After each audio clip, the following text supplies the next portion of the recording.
কোলাত কেঁচুৱা আছে আৰু কোনোবা স্বামীৰ ঘৰলৈ গ'লে মাৰপিট কৰিও খেদি পঠোৱা হৈছে। আৰু ইয়াৰ ভিতৰত ভালে সংখ্যক চৰকাৰী কৰ্মচাৰী আছে। এই ঘটনাৰ পিছত আমি এটা চিন্তা কৰিছিলোঁ যে যদি চৰকাৰী কৰ্মচাৰী এজনে নিজৰ প্ৰথম পত্নীক বিবাহ বিচ্ছেদ নোহোৱাকৈ পৰিত্যাগ কৰে তেতিয়াহ'লে তাতকৈ ডাঙৰ অপৰাধ একো হ'ব নোৱাৰে। নিয়মমতে সেই চৰকাৰী কৰ্মচাৰীজনে ইয়াৰ পিছত চৰকাৰী চাকৰিত থকাৰো অধিকাৰ হেৰুৱাই পেলায়। কিন্তু এই অভিযোগবিলাকৰ তদন্ত নোহোৱাকৈ বা ডিপাৰ্টমেণ্টেল প্ৰচিডিং নোহোৱাকৈ এজন ব্যক্তিক চৰকাৰী চাকৰিৰ পৰা আমি গুচাই বুলি ক'লে গুচাব নোৱাৰোঁ।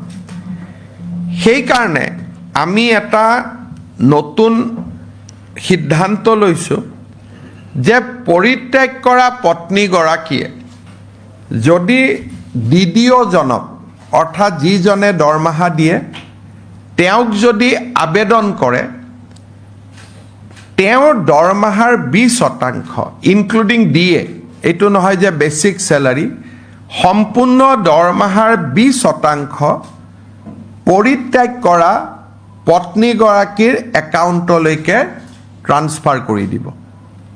কেছো চলি থাকিব, প্ৰচিডিঙো চলি থাকিব।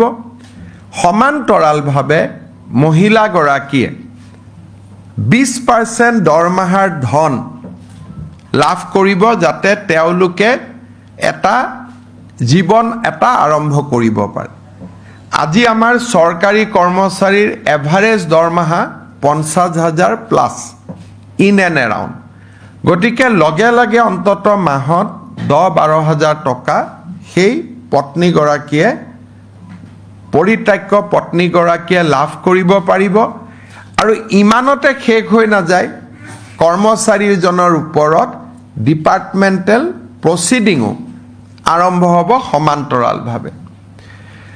ভাৰতৰ কোনো ৰাজ্যত এতিয়ালৈকে পলিগেমি বা বহু বিবাহৰ বিৰুদ্ধে এনে ধৰণৰ ব্যৱস্থা হাতত লোৱা নাই। আমি অসমে প্ৰথম আৰম্ভ কৰিছিলোঁ।